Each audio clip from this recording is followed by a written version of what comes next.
Hey guys, welcome back. We are hanging out with Nick Sapienza for our Set for Life segment, and today we're kind of focusing on the kids. Yeah. So I sent you a question. How soon should parents start talking to their kids about financial literacy? Yeah, I think first of all, we're not here to give parental advice Yeah. on this show, but I could use some advice. But I think I'm kind of getting to that age where I've got a 6-year-old and a 5-year-old. Yeah. And we're starting to bring it up more. You know, I don't know if you have, but we never had an in-depth conversation about money with my family. No. So, you know, you just start to figure it out when you're an adult. And I think for anybody, it's going to be a really long learning process. So if you can start that process earlier, as early as possible, I think it makes sense. Now, you're not going to have a dinner table discussion about money and the economy and the market with a 6-year-old. Yeah. So I think the way to go about it is kind of turn it into a game. And this isn't something that I came up with, but something that I came across recently was create a reward system. Okay. So where the idea is that they fall in love with the process more than the result, and they don't, their expectations are aligned better. But there's a baseline, sort of like your minimum standards in your household. Like, you don't get rewards for doing things that you should automatically do, like picking up after yourself, putting your dishes in the sink, things like that.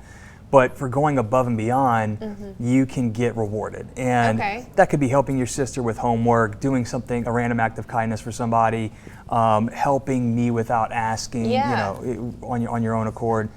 Reading a book is really the one that I'm focusing on right now. Anytime we can read a book versus watch TV, that's a win in my book. So you can do points or you can do dollars. Okay. If you read a 10-page book, you can get $1.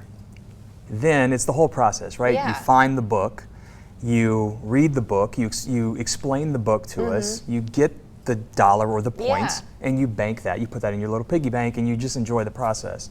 And then we will take that once it's accumulated to a certain amount, and we'll make 2 decisions, either instant gratification or delayed. Okay. And instant would be take you to Target, pick out a toy.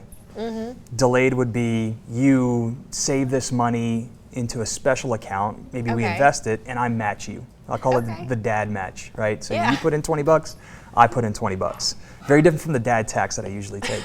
But so they can kind of get a feel for both of those scenarios. Like, if they get bored with the toy in 30 minutes, maybe that changes their decision next time. And you're just teaching them discernment around money as the foundation. Yeah. So kind of getting a feel for the process, how to make money, what to do with that money once you've made it, and how to make decisions going forward. I think that's a great kind of way to start that conversation, especially it'll help too when they get much older. Yeah. So I love that we did talk about this today, because financial literacy in kids is so important. Yeah.